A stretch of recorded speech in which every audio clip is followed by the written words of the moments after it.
আল্লাহ পাক রব্বুল আলামিন বলেন, এরে দুনিয়ার মানুষেরা, আমি আল্লাহ রব্বুল আলামিন কোরআনটাকে এত দামি বানাইছি যে কোরআনের মধ্যে ভুল থাকবে দূরের কথা, সন্দেহ করার সুযোগ নাই। আবার এই কালামটা মুত্তাকিন বান্দা যারা আছে, যারা আল্লাহকে ভয় করার মতন ভয় করে, যারা আল্লাহকে ভয় করার মতন ভয় করে, কোরআনটা ওই বান্দাকে জান্নাতের রাস্তা দেখায় দেয়। সুবহানাল্লাহ। দুনিয়ার মধ্যে অনেক কিতাব আছে, অনেক বই পুস্তক আছে, সব কিতাবের মধ্যে ভুল থাকবে, এটাই স্বাভাবিক। কিতাবাদি লেখার পর, বই পুস্তক লেখার পর দুনিয়ার লেখক জানে দে এই কিতাবের মধ্যে ভুল থাকতে পারে, আপনি আমাদেরকে পরবর্তীতে একটু জানায় দিবেন, ভুল থাকলে আমরা ঠিক করে দিব। কিন্তু আমার আল্লাহর কালাম, আল্লাহ রব্বুল আলামিন ডাক দেয়া বলে, রে দুনিয়ার মানুষের, আমি আল্লাহ কোরআন নাজিল করছি, আমি আল্লাহর কালামের মধ্যে ভুল থাকবে দূরের কথা, সন্দেহে করার সুযোগ নাই।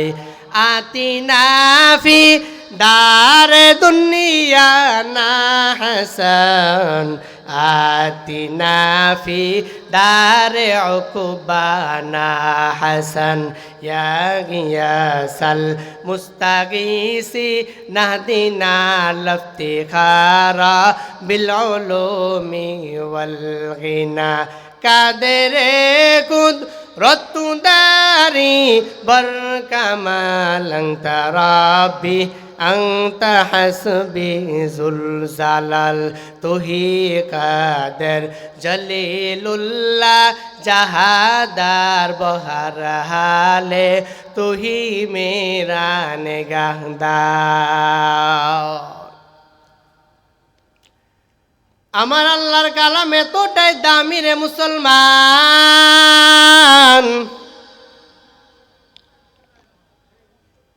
দুনিয়ার মধ্যে বড় বড় বেঈমানেরা, নাফরমানেরা, নাস্তিকেরা, বড় বড় লিডারেরা, যারা আমার আল্লাহর কালামের ভুল ধরতে গিয়েছিল, কেউ আমার আল্লাহর কালামের ভুল তো ধরতে পারে নাই, কিয়ামত পর্যন্ত কেউ ভুল ধরতে পারবে না। বরং যে বেঈমানেরা, নাফরমানেরা আল্লাহর কালামের ভুল ধরতে গিয়েছিল, বরঞ্চ ভুল না ধরে কালিমা পড়ে মুসলমান হয়ে গেছে। মুসলমানি বুয়াদ গানদান নাহাদান, ইন্নানে খতবদ সুতি খাজাদান, গর্ব সুরাত আদমিং সাবুদে আহমদ আবু জাহল হামেক সাবুদে, আদমিরা আদমিয়াত লাজিমাস, ওদের আগার বুনা বাসাদ হাইজমাস। আমার আল্লাহর কালাম এতটাই দামি রে মুসলমান,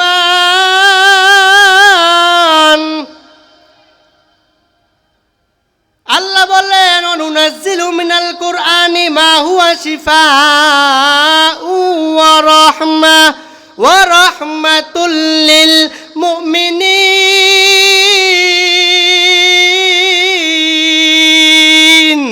हकीकतों से तो दुनिया बेखबर है, दुनिया की नुमाइश पर नजर है, नमी गोयम के अज दुनिया जहादार, बहर हाल तू ही मेरा निगाहदार।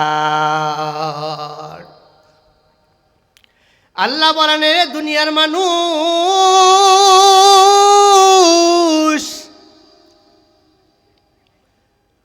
কোরআনটা মুত্তাকিন বান্দা যারা, যারা মুমিন, যারা আল্লাহর উপর ঈমান আনছে, আল্লাহকে বিশ্বাস করে, তাদের জন্য মহা ঔষধ। দুনিয়ার মধ্যে মানুষেরা, কত মানুষ এমন আছে রে, অনেক চিকিৎসা করাইছে, ডাক্তার দেখেছে, আজও পর্যন্ত ভালো করতে পারে নাই। বিদেশে গিয়েছে, ইন্ডিয়াতে গিয়েছিল, রোগ ভালো করতে পারে নাই। জমিনে, বাংলা জমিনে আসছে। বিদেশ থেকে বাংলা জমিনে আসার পরে তার বন্ধুকে ডাক দিয়া বলে, অনেক টাকা খরচ করেছি, অনেক চিকিৎসা করাইছি, আজও পর্যন্ত আমি ভালো হতে পারি নাই। আমাকে একটা পথ বলে দাও, আমাকে একটা রাস্তা বলে দাও, যেন আমি কোনো ডাক্তার দেখাইয়া আমি যেন সুস্থ হতে পারি। বাংলাদেশের বন্ধু ডাক দিয়া বলে, এরে দোস্ত, মসজিদ ইমাম সাহেবের কাছে যা, এক গ্লাস পানির মধ্যে সূরা ফাতিহা পড়ে ফু দিবে। কোরআনে কিছু আয়াত পরে যখন ওই পানির মধ্যে ফু দিবে, ওই পানিটা তুমি পান করো, দেখো আল্লাহ চাহে তো এই কোরআনের উসিলায় তুমি ভালো হইতে পারবা। ওই বন্ধুর কথা শুনিয়া এবার মসজিদ ইমাম সাহেবের কাছে অথবা আলেমের কাছে যায়, গিয়ে এক গ্লাস পানি সূরা কিছু পরে যখন ফু দিয়ে পানি পান করে, এত অসুস্থ, এত টাকা খরচ করছে, আমার আল্লাহ রব্বুল আলামিন ওই বান্দাকে ওই আলেমের ফুয়ের বদৌলতে ওই বান্দার রোগ সাথে সাথে ভালো হয়ে যায়। হযরত ওমর ফারুক রাদিয়াল্লাহু তাআলা জামানায় কাইসারে রোম চিঠি লিখে পাঠালেন, হযরত আমার ভীষণ মাথা ব্যথা করে গো, অনেক চিকিৎসা করাইছে, আজও পর্যন্ত মাথা ব্যথা ভালো করতে পারি নাই, অনেক ডাক্তার দেখাইছি, আজও পর্যন্ত আমার মাথা ব্যথা ভালো করতে পারি নাই। আমাকে এমন কোনো ওষুধ দেন যে ওষুধ সেবন করে আমি আমার মাথা ব্যথা ভালো করতে পারি। ওমর রাদিয়াল্লাহু তাআলা আনহু একটা টুপি বানাইয়া দিল,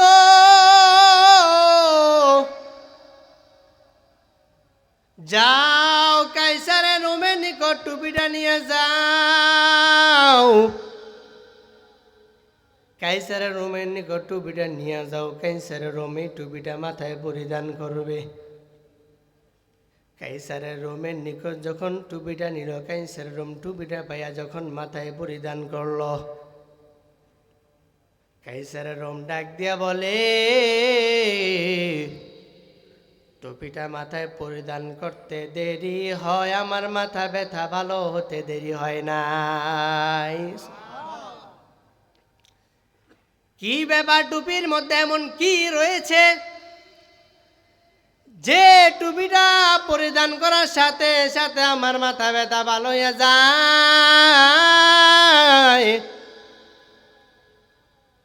এবার কাইসারের রোম টুপির ভিতরে খুঁজতেছে কি এমন টুপির মধ্যে রয়েছে রে। টুপির মধ্যে খুঁজতে খুঁজতে এক পর্যায়ে পেয়ে গেল টুপির এক পাশে সেলাই করা একটা কাগজের মধ্যে আমার আল্লাহর কালাম লেখা। এই কাগজের মধ্যে কালামটা লিখে টুপির মধ্যে সেলাই করে পাঠিয়ে দিল। তখন কাইসার রোম বুঝতে পারলেন আমার মাথা ব্যথা ভালো হয়েছে একমাত্র আল্লাহর কালামের বদৌলতে।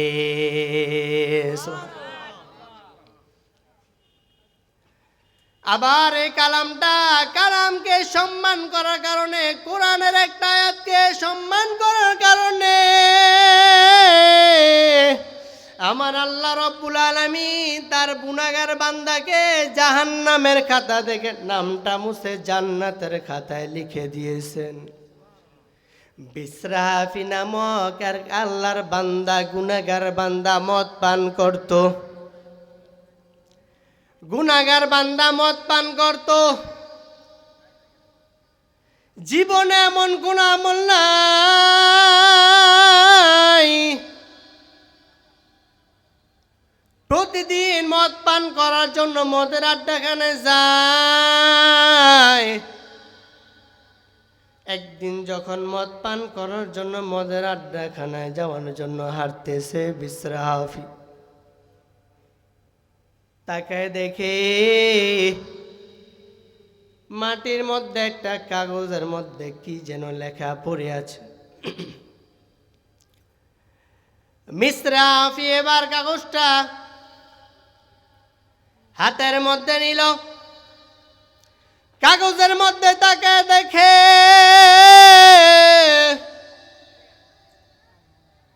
আমার আল্লাহর কালাম লেখা।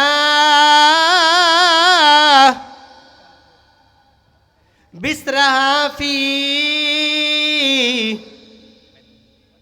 কাগজটা হাতের মধ্যে নিয়া তার ময়লাগুলো সরাইয়া পরিষ্কার করিয়া কাগজটাকে চুম্বন করলো, বুকে মুখে লাগাইলো, চোখে মুখে মুছলো। চোখে মুখে মুছিয়া এবার বিশ্রাফি কাগজটা একটা উঁচু স্থানে রেখে মদের আড্ডাখানায় চলে গেল। ওই জামানার একজন বুজুর্গ হযরত হাসান বসরি রহমাতুল্লাহ আলাইহি, আমার আল্লাহ হাসান বসরি রহমাতুল্লাহ আলাইহিকে স্বপ্নে দেখাই দিলেন, এরা হাসান বসরি যা অমুক মদের আড্ডাখানায় গিয়া দেখ আমার এক গোলাম বিশ্রাফি মদ পান করে মাতাল অবস্থায় পড়ে আছে রে। ওরে হাসান বসরি,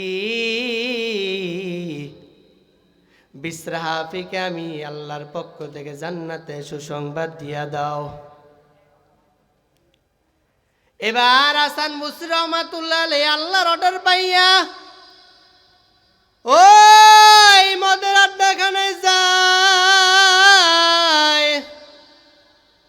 মদের আড্ডাখানায় গিয়া যুবকদের ডেকে বলে, ও যুবকেরা, তোমরা বিশ্রাফি নামে এক যুবক কাউকে চিনক না? একটু বলো, আমাকে দেখে দাও। যুবকেরা ডেকে বলে, বিশ্রাফি তা আমাদের এখানে নাই, অমুক রুমে মাতাল অবস্থায় পড়ে আছে। হযরত হাসান বসরি রহমাতুল্লাহ আলাইহি বিশ্রাফিকে বানিয়ে নিজের দরবারে নিয়ে গেল। বিশ্রাফিকে নিজের দরবারে নিয়ে যাইয়া বিশ্রাফির হুঁশ আসার পর হাসান বসরি রহমাতুল্লাহ আলাইহি ডেকে বললেন, ও বিশ্রাফি, তুমি কি এমন আমল করেছো যে আমার আল্লাহ তোমার উপর খুশি হয়ে গেছে? বিশ্রাফি ফুপে ফুপে কান্না করে আর চোখের পানি ছেড়ে কান্না করে আর ডাক দেয়া বলে, আল্লাহর ওলি, আমার কোনো আমল নাই, আমার তেমন কোনো আমলও নাই, আমি জীবনে কোনো নেক আমল করতে পারি নাই, কোনো আমল আমার আমল না, কোনো ভালো কোনো আমল নাই, আমি জীবনে কোনো আমল করি নাই। রাস্তা দিয়ে আমি হাঁটতেছিলাম, হঠাৎ করে তাকায় দিকে একটা কাগজের মধ্যে আল্লাহর কালাম লেখা। ওই কাগজটা আমি মুছে ময়লাগুলো পরিষ্কার করে চোখে মুখে চুম্বন করলাম। হাসান বসরি রহমাতুল্লাহ আলাইহি ডাক দিয়া বলে, বিশ্রাফি রে, আমার আল্লাহ তোমার উপর এতটাই খুশি। ওরে বিশ্রাফি, তুমি তো আল্লাহর কালামটা যখন মুছেছো, তার ময়লাগুলো মুছেছো, আল্লাহর কালামের কাগজটা ময়লাগুলো মুছার কারণে আমার আল্লাহ তোমার অন্তরের ময়লা, অন্তরে গুনাহ দূর করে দিছে, এবং আমার আল্লাহ রব্বুল আলামিন তোমার নামটা জাহান্নামের খাতা থেকে মুছে আমার আল্লাহ তোমার নামটা জান্নাতের খাতার মধ্যে লিখে দিছে। কোরআনটা এতটাই দামি, কোরআনের সাথে যে সম্পর্ক রেখেছে তার দাম আল্লাহ বাড়িয়ে দিয়েছেন। কোরআন যার অন্তরের মধ্যে ঢুকেছে তার দাম আল্লাহ বাড়িয়ে দিয়েছেন। তাকে দেখেন এই কোরআনটা একটা কাগজের সাথে একটা সাধারণ একটা কাপড়ের সাথে লাগার কারণে তার দাম বেড়ে গেল গিলাফ। এই কাপড়টা যদি নিচের মধ্যে পড়ে অথবা যদি পায়ের মধ্যে লাগে আমরা চুম্বন করে উঁচু স্থানে রাখি। তাকে দেখেন এই কোরআনটা একটা কাঠের রেহাল অথবা প্লাস্টিকের রেহালের সাথে লাগার কারণে তার দাম হয়ে গেল অনেক দামি। রেহালটা যদি নিচে পড়ে থাকে অথবা পায়ে লাগে আমরা সালাম করি। একমাত্র এই সম্মানটা হলো কোরআনের কারণে সম্মান। আবার দেখেন এই কোরআনটা বান্দাকে জাহান্নামের খাতা থেকে নামটা মুছে জান্নাতের খাতা আল্লাহ লিখে দিয়েছেন। দুনিয়ার মধ্যে যতই গুনাহ করেন না কেন, যতই নাফরমানি করেন, আমার আল্লাহ এত দয়ার এত মায়ার, যখন চোখের পানি ছেড়ে একটু কান্না করে আমার আল্লাহকে ডাক দিবেন, আমার আল্লাহ এত মায়া এত মায়ার, বান্দা আপনার চোখের পানি নাকে ঢুকে আসতে দেরি হয়, আমার আল্লাহ বান্দার গুনাহ মাফ করতে দেরি করে না। পাহাড় পরিমাণ গুনাহ করেছ,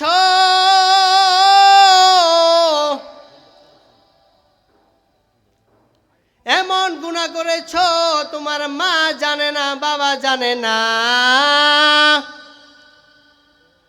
মা যদি জানতো সন্তান হিসেবে পরিচয় দিত না রে গোলাম। বন্ধু যদি জানতো তোমাকে বন্ধু হিসেবে গ্রহণ করতো না। কিন্তু আমার আল্লাহ সব দেখে সব জানে, নির্জনে বসে আমার আল্লাহকে একটু যখন আপনি ডাক দিবেন, গুনার দিকে তাকিয়ে যখন কান্না করবেন, আমার আল্লাহ অবশ্যই আপনার ডাকে সাড়া দিবে।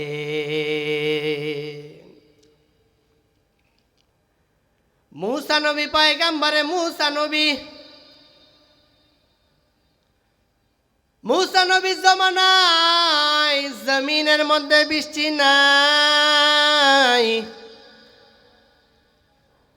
মানুষগুলো বৃষ্টির জন্য কান্না করতেছে, পশু পাখিগুলো বৃষ্টির জন্য পানির জন্য হাহাকার করতেছে, মাটিগুলো বৃষ্টির জন্য পানির জন্য ফেটে গেছে। মুসা নবীর কওমের লোকেরা ডাক দিয়ে বলে, মুসা পয়গম্বর একটু তাকায় দেখেন জমিনের মধ্যে বৃষ্টি নাই, মানুষগুলো বৃষ্টির জন্য কান্না করে, মাটিগুলো বৃষ্টির জন্য ফেটে গেছে, পশু পাখিগুলো বৃষ্টির জন্য হাহাকার করতেছে। ও মুসা পয়গম্বর একটু আপনার রবের কাছে একটু দোয়া করেন যেন আপনার প্রতিপালকের জমিনের মধ্যে বৃষ্টি নাজিল করে দেয়। মুসা নবী আল্লাহর কাছে দোয়া করে বলে, ও মালিক তাকায় দেখেন জমিনের মধ্যে বৃষ্টি নাই, মানুষগুলো বৃষ্টির জন্য কান্না করে, পশু পাখিগুলো হাহাকার করতেছে। ও আল্লাহ আপনি রহমতের বৃষ্টি দিয়ে জমিনটা আপনি শান্ত করে দেন, ঠান্ডা করে দেন। এবার আমার আল্লাহ ডাক দিয়ে বলে, ও মুসা পয়গম্বর জমিনের মধ্যে ময়দানে একজন মানুষ আছে, যে বান্দা জিনা করেছে, যেই বান্দা গুনাহ করেছে, জিনা করেছে, ওই বান্দা যতক্ষণ পর্যন্ত জমিন থেকে না সরবে আমি আল্লাহ জমিনে বৃষ্টি নাজিল করব না। মুসা নবী জমিনের মধ্যে ঘোষণা করে দিলেন, কে আছো জিনা করেছো জমিন থেকে সরে যাও, নয়তো আমার আল্লাহ জমিনে বৃষ্টি নাজিল করবেন না। যেই বান্দা গুনাহ করছে, যেই বান্দা নাফরমানি করছে, যেই বান্দা জিনা করেছে, ওই বান্দা তো বুঝে ফেললো জমিনের মধ্যে মানুষেরা আমার জন্য সম্মানে চেহারা গেতে, আমাকে ভালোবাসে, সম্মান করে, আমাকে খুব ভালোবাসে, আমার জন্য সম্মানে চেহারা গায়ে দিত। আজকে যদি আমি সবার সামনে জমিন থেকে উঠে যাই, মানুষেরা আমাকে খারাপ বলবে, আমাকে ধিক্কার জানাবে। এই জন্যই বান্দা নির্জনে বসিয়া একাকী মাথা নিচে দিয়া আল্লাহর দরবারে কান্না করে আর বলে, মালিক, দুনিয়ার সব গুনার খবর তো তুমি জানো, দুনিয়ার মানুষ কিছু জানে না, তুমি সব কিছু তো তুমি জানো। ও আল্লাহ, আমাকে মাফ করে দেন, আর আমি গুনাহ করব না। খাঁটি তওবা করিয়া ওই বান্দা যখন কান্না করা শুরু করলো, চোখের পানি যখন পড়তে লাগলো, আমার আল্লাহ সঙ্গে সঙ্গে জমিনে বৃষ্টি নাজিল করে দিছে। এবার মুসা নবী ডাক দিয়া বলে, ও আল্লাহ, তুমি না বললা গুনাহগার বান্দা যদি জমিন থেকে না সরে, তুমি জমিনে বৃষ্টি দিবা না, তো গুনাহগার বান্দা তো সরতে দেখলাম না, কেন জমিনে বৃষ্টি দিলা? আমার আল্লাহ ডাক দেয়া বলে, ও মুসা পয়গম্বর, এই বান্দাকে আমি আল্লাহ বানাইছি। এই বান্দা যখন বুঝে ফেললো যে সে বড় গুনাহ করেছে, নাফরমানি করেছে, বুঝার পর যখন এই বান্দা নির্জনে বসে আমি আল্লাহর কাছে কান্না করা শুরু করছে, আমি আল্লাহর অন্তরে বড় মায়া লেগে গেছে। আমার আল্লাহ রব্বুল আলামিন ডাক দিয়ে বললেন, ও মুসা পয়গম্বর, তুমি জঙ্গলের সামনে দাঁড়ায় থাকবা, দেখবা সকালবেলা যেই মানুষটা জঙ্গলের মধ্যে প্রবেশ করবে সে হলো সবচেয়ে খারাপ মানুষ। আবার সন্ধ্যাবেলা দেখবা যে মানুষটা জঙ্গল থেকে বের হবে ওই মানুষটা সবচেয়ে ভালো মানুষ। মুসা নবী আল্লাহর অর্ডার পাইয়া এবার জঙ্গলের সামনে গিয়া দাঁড়ায় গেল। এবার আল্লাহর অর্ডার পাইয়া যখন দাঁড়ায় গেছে, তাকে দেখে একজন আল্লাহর বান্দা তার সন্তানকে নিয়ে জঙ্গলের মধ্যে প্রবেশ করেছে। মুসা নবী আর বুঝতে বাকি নাই এই মানুষটা হলো সবচেয়ে খারাপ মানুষ। আবার যখন সন্ধ্যাবেলা হলো, তাকে দেখে ওই সকালবেলা যেই মানুষটা প্রবেশ করেছে, সন্ধ্যাবেলা আবার ওই মানুষটাই জঙ্গল থেকে বের হলো। মুসা নবী আশ্চর্য হইয়া গেল, কি ব্যাপার? সকালবেলায় দেখলাম এই মানুষটা ঢুকলো, আবার এই মানুষটাই বের হলো। সকালবেলায় মানুষটা খারাপ ছিল, সন্ধ্যা আবার এই মানুষটা ভালো হলো, কারণটা কি? এবার মুসা নবী আল্লাহর কাছে বলে, আল্লাহ, কি ব্যাপার? একই মানুষ ভালো খারাপ কিভাবে হয়?